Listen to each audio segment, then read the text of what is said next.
Ya, halo guys, bertemu lagi di channel Colekers. Bersama saya Master of Colai di sini, kita akan sama-sama menyaksikan alur dari sebuah film yang berjudul Brother. Seperti biasa, film kali ini memiliki kode yaitu MEYD245 dan dibintangi oleh Mbak legendaris, kenyal, seksi dan gurih, the one and only, siapa lagi kalau bukan Mbak Meguri Fujiwara coy. Berceritakan tentang sebuah keluarga di desa, di mana dalam keluarga tersebut terdapat si Mbak Meguri, suaminya, serta ayah mertuanya.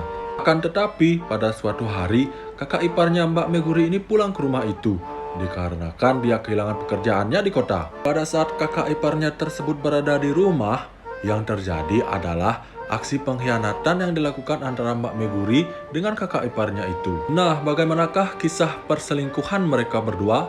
Apakah akan berjalan lancar selancar pala botak ini? Sebelum kita ke alur ceritanya, saya akan ingatkan terus buat kalian kompas col di luar sana untuk terus menyerah dan jangan pernah berusaha. Oke? Nah, seperti biasa, tanpa baca-baca, langsung ke alur ceritanya.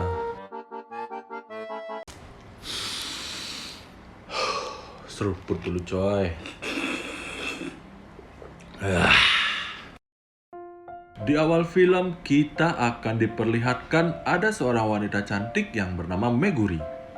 Ketika lagi asik menyapu, Mbak Meguri dikagetkan dengan kedatangan seorang laki-laki botak gundul bulukan, yang dimana laki-laki tersebut adalah kakak iparnya alias kakak dari suaminya. Kemudian sesampainya di dalam rumah, si kakak ini memandangi foto almarhumah mamanya yang tertempel di dinding. Ini kita panggil saja si botak gundul bulukan ini dengan nama Mas Endik kali ya. Nah, setelah itu, Mas Endik si botak bulukan ini pun langsung berdoa memohon keselamatan dan kesehatan. Lalu beberapa saat, tibalah adik dan bapaknya. Kemudian terjadilah adegan afternoon tea yang didampingi dengan cemilan berupa semangka yang segar.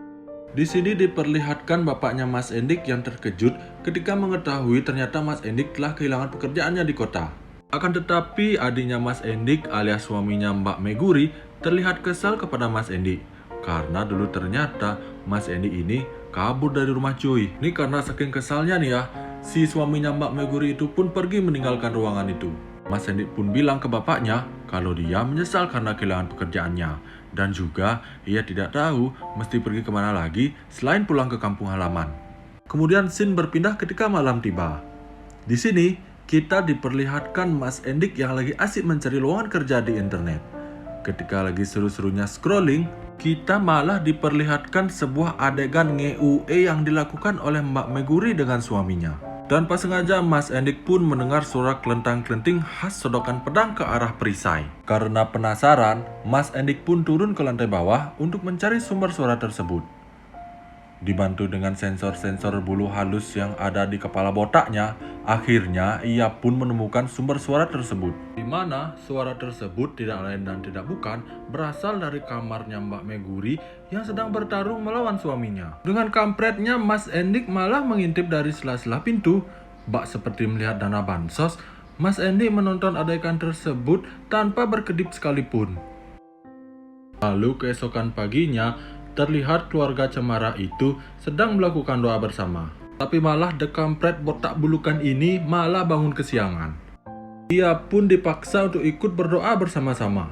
Kemudian ketika semua orang lagi pergi bekerja, tersisalah Mbak Meguri dan Mas Endik di rumah. Lalu terlihat Meguri sedang seru mengelap lantai. Kemudian Mas Endik juga terlihat sedang seru mencari lowongan kerja di internet. Namun bukannya fokus ke HP-nya, ia malah fokus ke arah Mbak Meguri. Di sini kemudian terlihat Mbak Meguri datang mendekati Mas Endik. Setelah sedikit bercakap-cakap, ternyata Mbak Meguri memberitahu bahwa suaminya itu doyan selingkuh coy. Lalu Mbak Meguri pun kepo tentang apa yang Mas Endik lihat di HP-nya. Mas Endik pun bilang bahwa dia sedang mencari lowongan pekerjaan. Kemudian dengan tulus ikhlas, Mbak Meguri pun berdoa agar Mas Endik segera mendapatkan pekerjaan. Namun dengan berbekal penglihatan tadi malam, botak bulukan ini malah ngaceng. Dan dengan sigap meng-ewe Mbak Meguri hingga Mbak Meguri merasakan sensasi terbang melayang sambil kejang-kejang ringan. Nah, sore harinya ketika suami dan bapaknya pulang dari kerja, Mbak Meguri pun menghidangkan sebongkah semangka yang manis dan segar. Kemudian suaminya Mbak Meguri mengatakan kalau ia harus kembali ke tempat kerja karena ada urusan mendadak. Sampai pada malam harinya, Mbak Meguri yang lagi sendirian pun menjadi gabut. Untuk mengurangi kegabutannya, ia pun melakukan seloreng di kamarnya. Kemudian, Mas Endik dengan kampretnya malah mengintip adegan seloreng Mbak Meguri. Untungnya, ia malah ketahuan dan karena Mbak Meguri lagi lustrik, ia pun mengajak Mas Endik untuk pusreng bersama. Kemudian scene memperlihatkan ketika semua anggota keluarga cemara tersebut senang duduk berkumpul di ruang tengah. Di sini sang ayah memberitahu Mas Endik bahwa ia telah menemukan pekerjaan untuk Mas Endik di kota. Dan sang ayah menyuruh si botak itu untuk tidak menyia-nyiakan pekerjaan tersebut. Sampai akhirnya semua orang di ruangan itu pergi dan tersisalah si Mbak Meguri dan si Mas Endik. Dan satu hal yang pasti akan terjadi di ruangan tersebut adalah Lalu di akhir film kita diperlihatkan si botak bulukan ini memutuskan untuk pergi ke kota. Akan tetapi si Mbak Meguri terlihat sedih karena ia kehilangan sosok kakak yang bisa menemaninya pusreng. Oke lah, jadi segitu saja dulu alur cerita film kita kali ini. BTW buat kalian yang punya saran dan masukan untuk channel nyeleneh ini, bolehlah kalian komen di bawah. Dan jangan lupa kalian like video ini dan subscribe channel ini. Bye!